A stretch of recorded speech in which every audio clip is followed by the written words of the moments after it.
Stein.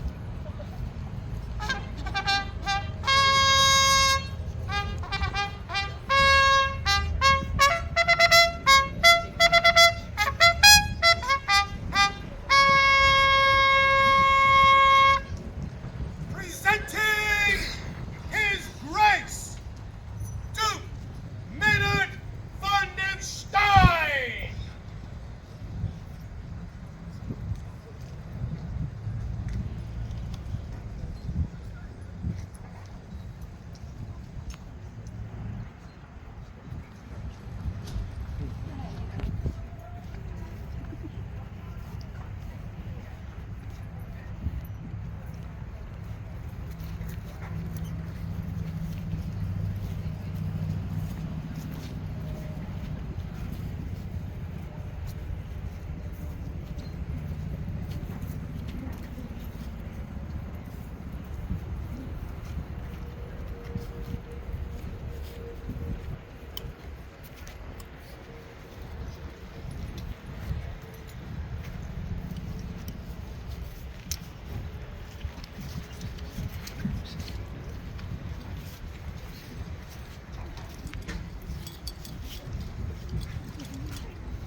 Please take your.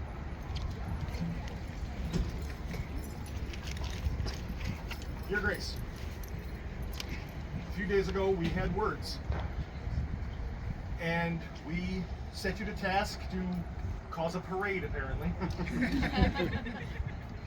And along that parade route, I'm assuming you heard words, big smiles, big hugs, advice, all geared towards question about whether you wish to involve yourself and be included among the Order of the Pelican.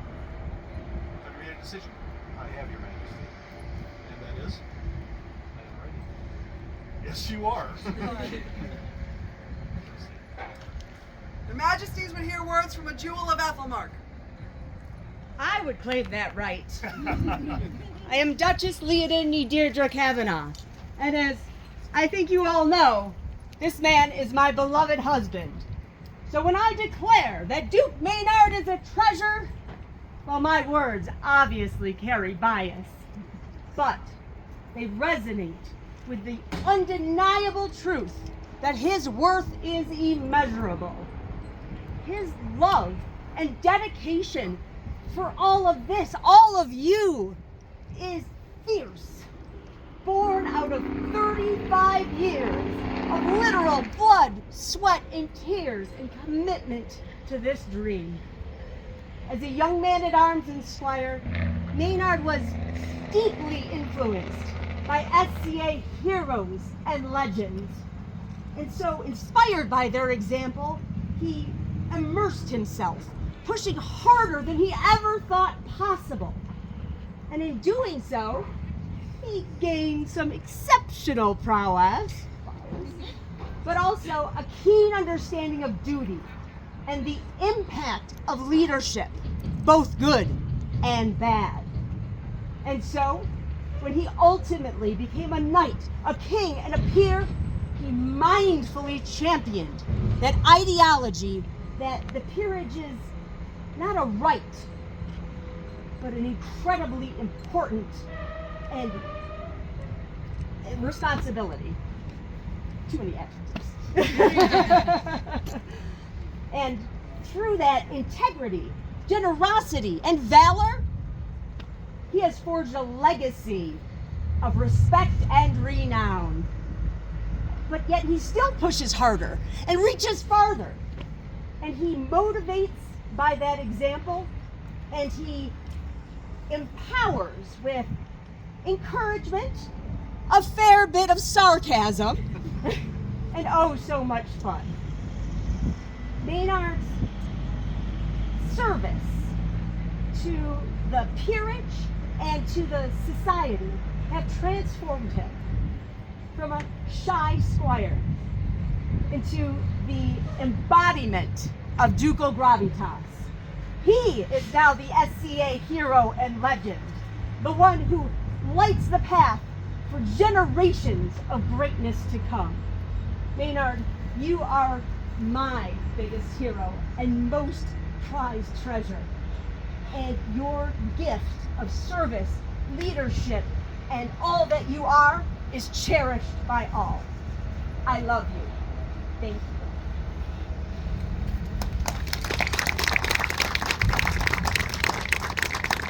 Are there words from a member of the Order of the Chivalry? Oh, I have words for His Grace.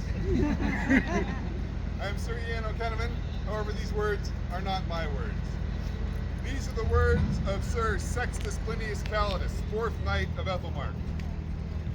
Far too many years ago, a young college student and his 3 roommates came to the Ritterkale to fight practice to try armored combat. We cobbled together mismatched loader armor, put swords and shields in their hands, and began to train them. I would like to say that Maynard was a natural fighter, but the truth was he was kind of klutzy and swung a sword like a fry cook tenderizing a cheap steak. But he was enthusiastic and dedicated. He kept coming to practice and started attending events. Maynard went to his first Penzig with little more than a tunic and a thrift store mug, from which he had his first beer ever. As the years went by, his skill and wardrobe improved dramatically. He began to give back to the kingdom and the society. He trained fighters, commanded troops, ran tournaments, became a knight. He became king, again, and again, and again. Maynard became an exchequer, Kingdom Earl Marshal. He championed authenticity in combat, appearance, and comportment. He's a driving force in the combat of the 30 and the road to Rouen, and has aided and inspired countless individuals to improve their knowledge of history and authenticity. Somehow, that shy, awkward young man has grown into a dedicated and highly respected citizen of Ethelmark and the known world. Maynard Vondenstein has enriched the lives of everyone who has met him. I am proud to call him my friend and brother. He is the finest man I know.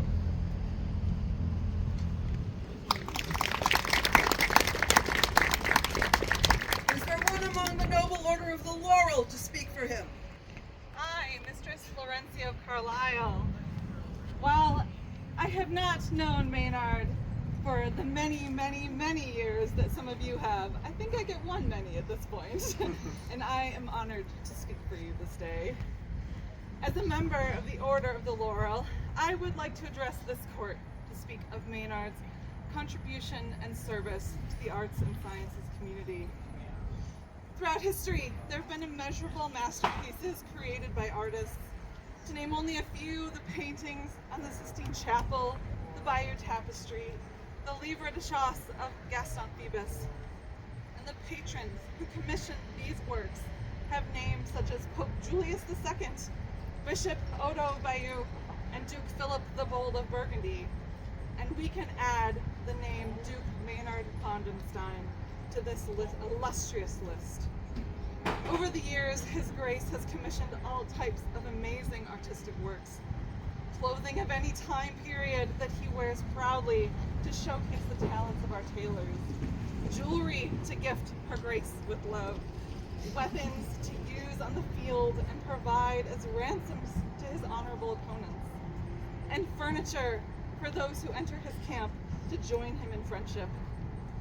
And as all great patrons, his requests are ambitious and push artists to better their craft so they can continue their artistic journey. He has worked tirelessly to create the look of the dream we have in our great society through his patronage. And his presence has encouraged others to do the same or even take up the mantle of artisan themselves. And so I declare that His Grace, Duke Maynard Vondenstein, has served our arts and sciences community with all the dedication and generosity befitting a Pelican of our society.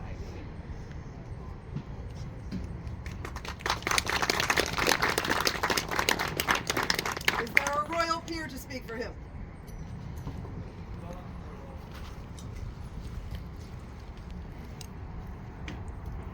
Cousins, I address you such as I have been invited as royalty. It is my privilege. May I address your Majesty's court?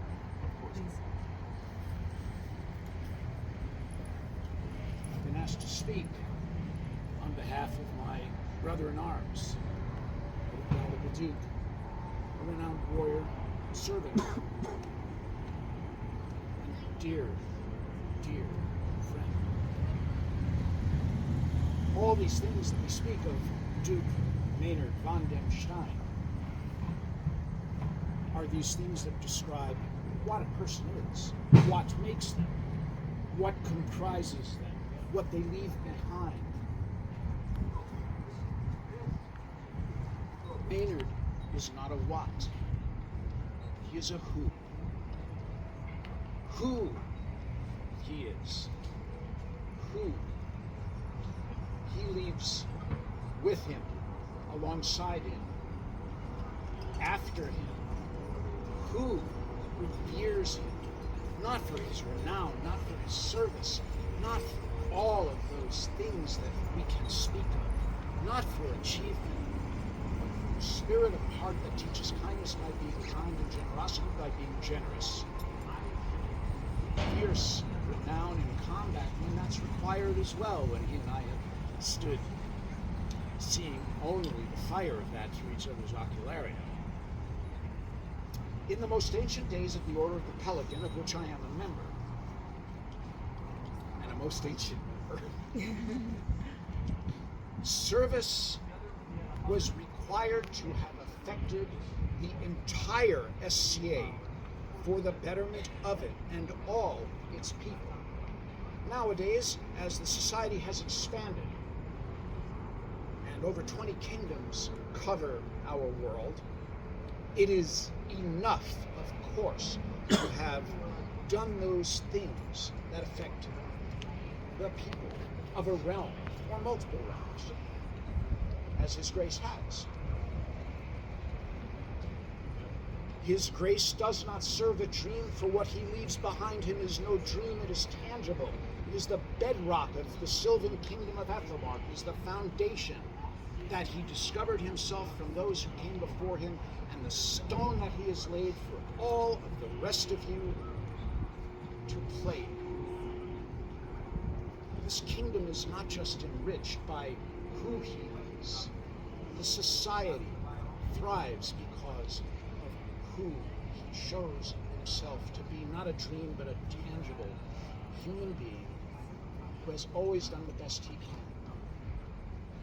Not for himself, but to ensure that the vision he's had becomes real, no dream, a reality, so that we can trust what we believe in when we look at their majesties sitting on the throne. Your king and queen are real, no dream, no fantasy. They serve. What His Grace has done is earn the right to become first among servants long ago, and he is the greatest of your lantern bearers.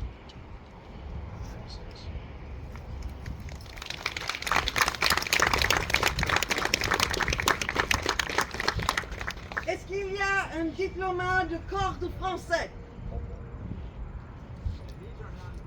Oui. Your Majesties, I am Master Enzo de Pazzi, armorer to the great houses in Milan, and occasionally entrusted by the Holy See to make sure that there is not too much bloodshed in Normandy. We often fail. Your Grace, when I came to this game, I was promised a dream. And like so many things, you tend to find the patina. You polished it. You gave me so much hope. You give so many around you. I couldn't imagine doing what we've done without you. When war came to Rouen, and there was a call for a French captain, I could think of no better man to bear the burden. You not only bore it, you carried it. You took so many with you. Men from hours, miles away, came to wear harness with you, just for the privilege to stand next to you. And yes, you lead from the front, but so many men came back to camp and knew that you were the home that they were coming to. It was France, you were their captain. Every time we go to walk, you bid us to sprint. Every time we sprint, you carry us forward. And even when we fall, yes, you're the first to laugh. But you've always been the first to pick us up and carry us along. It has been an absolutely wild ride.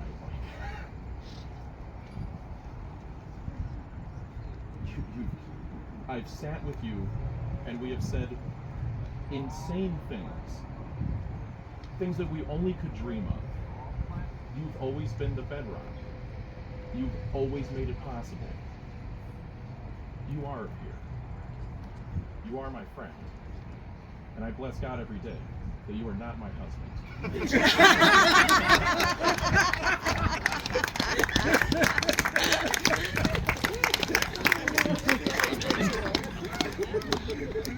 Is there a member of the Order of the Pelican? Yes, Your Majesties, there is. I am Duke Sven of Drachenwald and Athelmar. And I will mention a couple of aspects of being a pelican that I see His Grace fulfilling. A pelican should lend a hand when a hand is needed, hold positions of office, and fulfill these diligently. And those are part of what our society needs to function. A pelican should also lead, inspire, and speak up.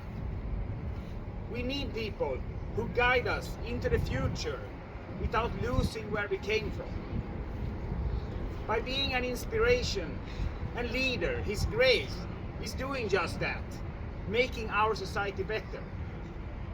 I am primarily thinking of these new endeavors. The road to Rome, the Combat of the 30 is not new, but the whole idea of more immersion. When you lend your powers to these, your passion, they become successes. And that is the mark of an inspirational leader. And your skill at delegating is something I'm very envious of. For these reasons, and many other, you are my peer. Thank you, man.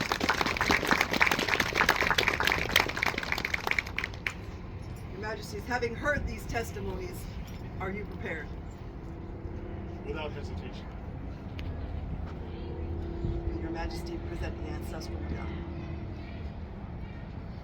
His Excellency, I apologize he couldn't be here, but the job that made him worthy of this medallion is taken away from him.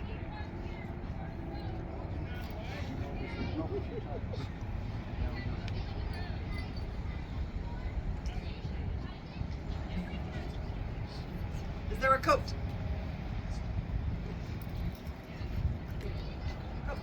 Sorry, that's me. That's you.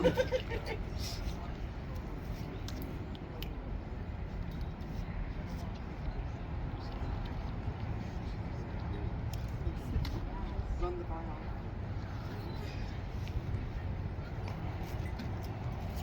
Is there a hood?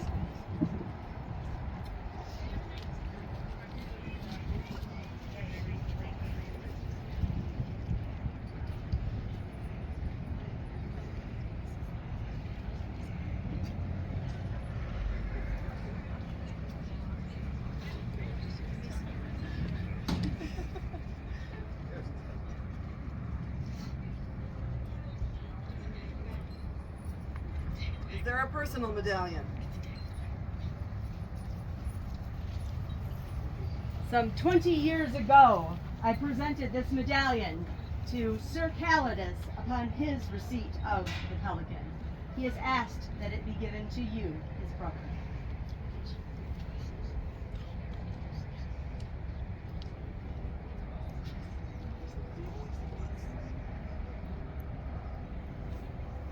Is there a cap of maintenance? That's me too.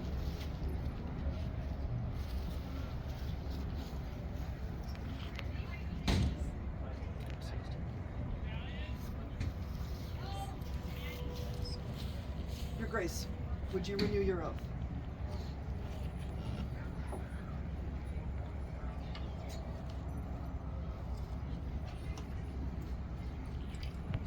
Your Majesties, I would reaffirm my oath as a knight and a peer of the realm. I swear fealty to the crown of Ethelmar. I promise to uphold its laws, the society, and the laws of the kingdom. I will protect and defend the crown and its people. I will live by the tenets of chivalry, now until my last breath. Humility. I promise to be a better person, to learn from my faults. Honesty. I will be honest in all respects and will tell the truth, even if it leads to my death. Loyalty. I will be true to myself, to my kingdom, and my house. Largesse. I promise to make sure that those in need have the wealth of experience and knowledge, or coin. Courage. I will stand strong in the face of grave danger. Faith. I will remember that to lead the righteous path and to follow those that would keep me. Justice. I will be impartial and fair in all respects. This I swear. Your Grace, this is less a promise of things to come and an affirmation of what you already are. We gladly accept your oath. And I'm not alone in feeling that I can't imagine an Ethelmark without you.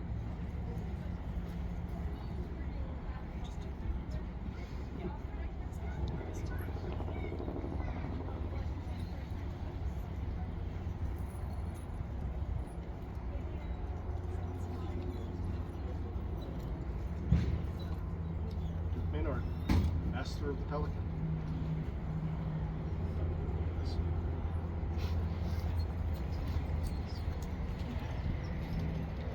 Maynard, Stein, glorious at the summit of virtues, gem of woodland watch, bright light of Beaufleuve, treads in the footsteps of his forebears, with deeds well pleasing to both men and crown, and stands with them in the full flowering of service.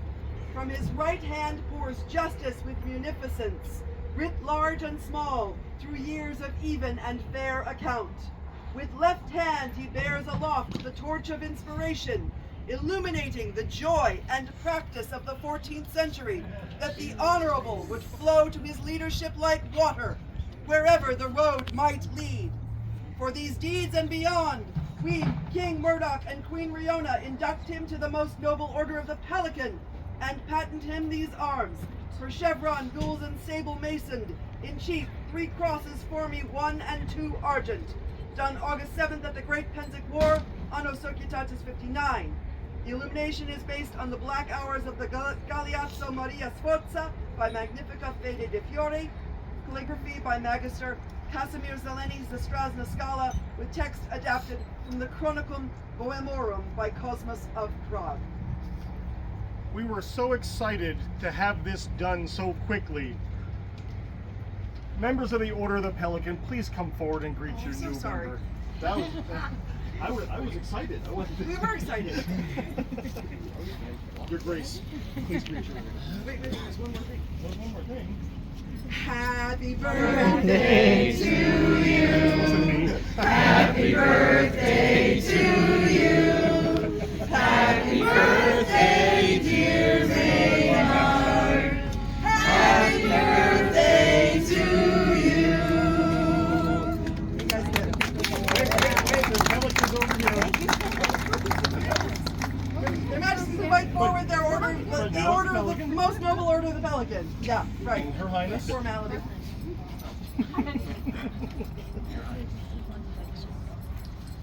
Get him. With pleasure.